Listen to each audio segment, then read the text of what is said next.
Greetings, folks. Stephen Gray here, minus most of my usual studio setup, with just a very brief introduction that seems appropriate for what you are about to see and or hear. So this is again the Stephen Gray Vision YouTube channel, and also available as audio on Anchor.fm and its spin-offs on iTunes and Spotify, etc. So I just wanted to give you a brief introduction to what this is, so that you know what you're dealing with, although that's not absolutely essential. Nonetheless, on the winter solstice evening of December 2020, my cohort Mark Caron and I hosted a small ceremony, quite spontaneous. It was only like 2 days notice, and we ended up getting about, 40 or 45 people to come online with us on Zoom, to have what we were calling a cannabis-friendly ceremony light, with the our favorite misspelling of the word light, L-I-T-E, and primarily for sharing, because it was I believe a pretty potent evening. It was also the conjunction. It was the peak that very night or that very day. In fact, yes, in the evening, where we are anyway, on the Pacific West Coast of Canada. It was the peak day of the Saturn and Jupiter conjunction, which, arguably may be ushering in a new wave pattern of some sort or another. Nonetheless, it was an interesting combination, and we wanted to do something special, so we invited people to come and share their feelings and thoughts with us, with the sharing of the sacred sacrament for those who wanted to, and also invited a couple of special guests, namely Dr. Bruce Damer and Chris Bache. So what this is Chris Bache's really stunning, I think anyway. Chris just has an amazing way of putting it together succinctly, concisely, and nailing the key issues with an inspirational, truly heartfelt grounding, you might say. So that's what we're about to go to now. Call on our friend and colleague Chris Bache to share some words with us. I want to thank you very much for taking the time to do this, Chris, and I know it's getting later in the evening for you. Excuse me, and I imagine a lot of you, the rest of us, know Chris by now to some degree through his work. But if you don't, I just want to suggest that if you have any interest in the fate, any interest at all in the fate of humanity, you get yourself a copy of LSD and the Mind of the Universe, his most recent book, and it's a stunner. It really is, in a beautiful and positive way. So thank you for joining us, Chris. Over to you. Thank you, Stephen. Am I coming through okay, Mark? Sound okay? Good. Yeah. It's a pleasure and an honor to be with the community again. It's truly, especially on this winter solstice, and especially on this winter solstice, Saturn conjunct Jupiter, entering into Aquarius. Good sign, good time, hopefully a marker of changes that are coming. It's been a hard year. The pandemic has touched us all in one way or another. And many of us are looking forward to 2021 as a time of a shift, a time of change. And I'm sure it will be. I hope it will be. So a few words spoken softly in the manner of our special ceremony tonight about our collective transformation. I've picked this picture of the Earth to start with because the Earth is going into convulsions. It seems like there's no way to stop it now. We can ameliorate it, but we're going into the dark night of our collective soul. We have set in motion a sequence of events that's taking us into a very, very turbulent, convulsive period of history. That's what my reading of the ecological sources tell me. It's also what my visionary experiences tell me in psychedelic work. We are going into a time of ascending energy, a time in which nature is reaching down and bringing up energy underneath our feet, taking humanity into an extraordinary new phase of its evolutionary journey. A time of great awakening, a time of great spiritual fruition, a time of a change in the fundamental archetypal architecture of the collective psyche that informs all of our individual psyches as we work together. But when this happens, when nature turns up the heat underneath us, it triggers profound purification processes. It triggers a process in which we have no choice but to confront our shadows, both our individual shadow and our collective shadow, because our shadow is rising, and it's a time in history when our shadow is rising. And clearly the ecological consequences that we are inheriting in this century are aspects of this large collective shadow. And the ego and the civilization of ego that has made the decisions that they've made with respect to the earth and made the decisions they've made with respect to each other, those are all coming out on us really hard now. It's all coming forward. So I want to change perspective a little bit and take us, because if we really want to go deep into this collective transformation, if we want to engage it fully, it's a good time to step back. It's a good night to step back into a larger context, but I'm going to encourage us to step even farther back, to place ourselves in the context and in the presence of the creative intelligence of the universe, of the divine intelligence, or the creative intelligence, the great power. And these starlights behind me are not just stars. Some are stars, but many are galaxies with billions and billions of stars. An unimaginable outpouring of power and genius, just incredible genius unfolding. And it's the same genius which birthed this universe, which is birthing its time in history. And it's the same genius which has placed us here to participate consciously in this milestone period, this milestone century that we have come into.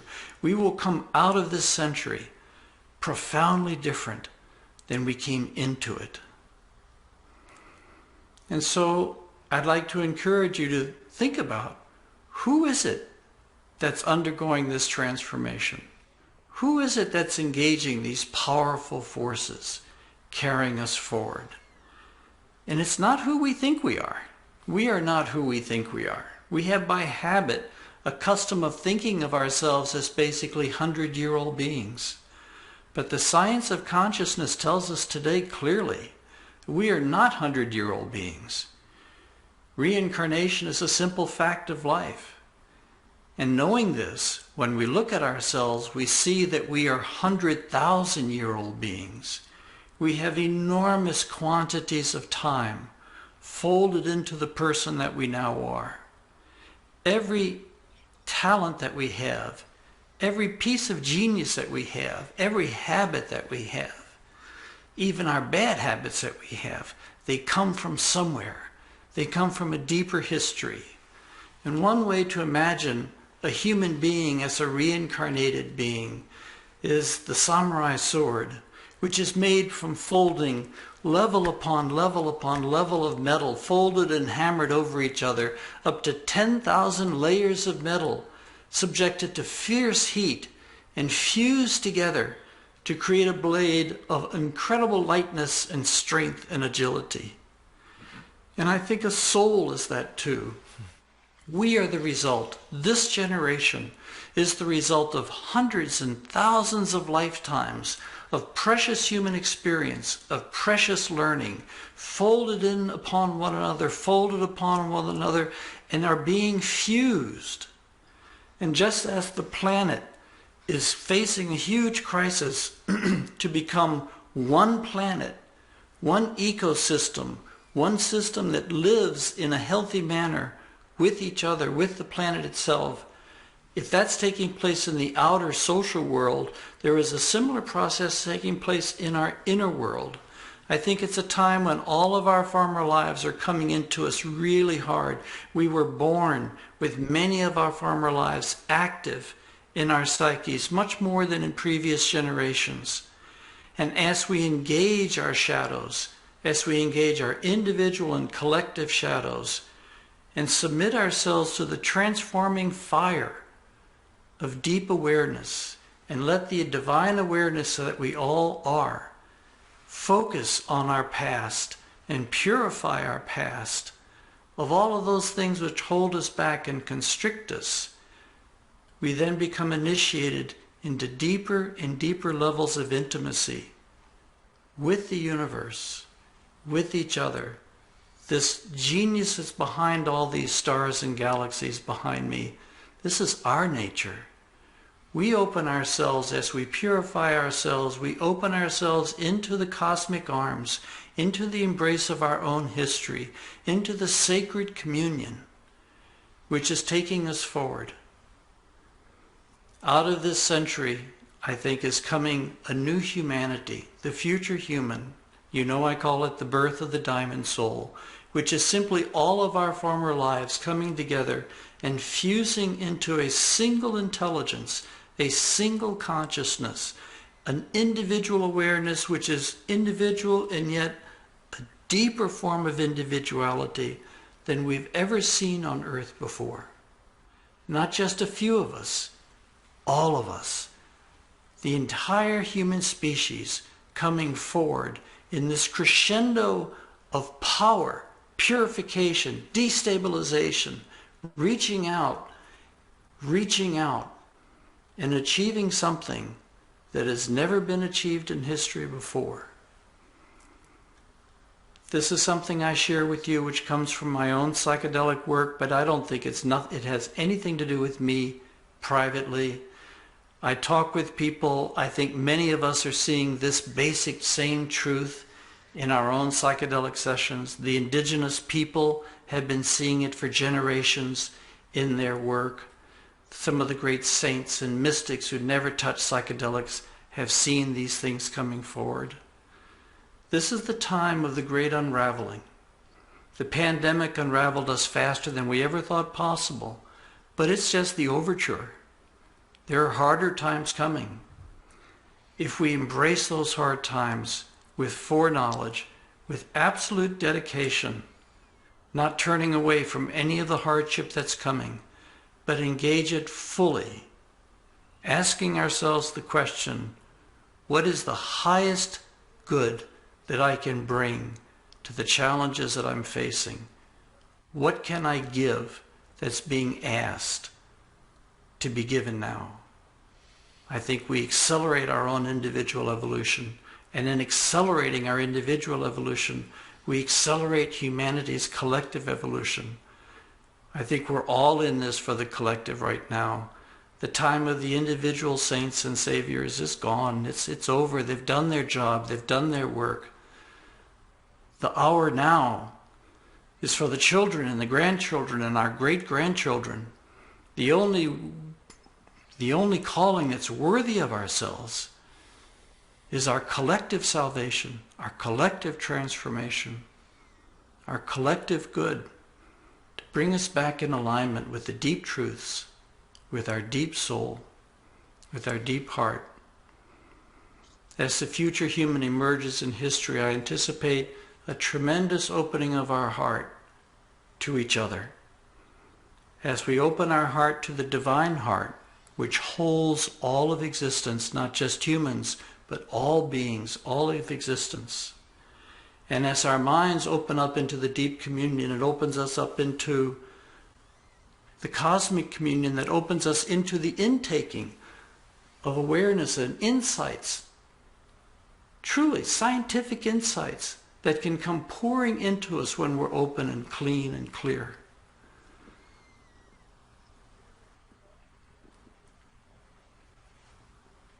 We've passed the longest night of the year.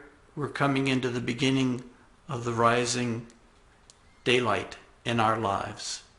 Just a short cycle, just a 6-month cycle, and then the cycle of darkness will begin again. This challenge that humanity is facing, it's a huge challenge. We'll make it. But that itself is not the end. It's just a phase. It's just a phase. We've been here for billions of years. We're going to be here for billions of years more, taking us deeper, farther, unimaginable ways. My last thought I share with you tonight is this. This journey is so long, we're not going to accomplish it in this lifetime. It's going to take more than one lifetime, many lifetimes, to stay on this journey. And therefore, as we open deeply to the cosmic communion, one thing that should fall away quickly is our fear of death. Absolutely nothing to fear in death, because death is in no way an ending. It's simply a punctuation in the cycle. And the same beautiful universe that we open up in sacred medicine space is the same universe we open up to when we fall, when our bodies fall away. The journey continues into cascading ecologies of light. Thank you for letting me share these thoughts with you on this special night. Thank you so much, Chris.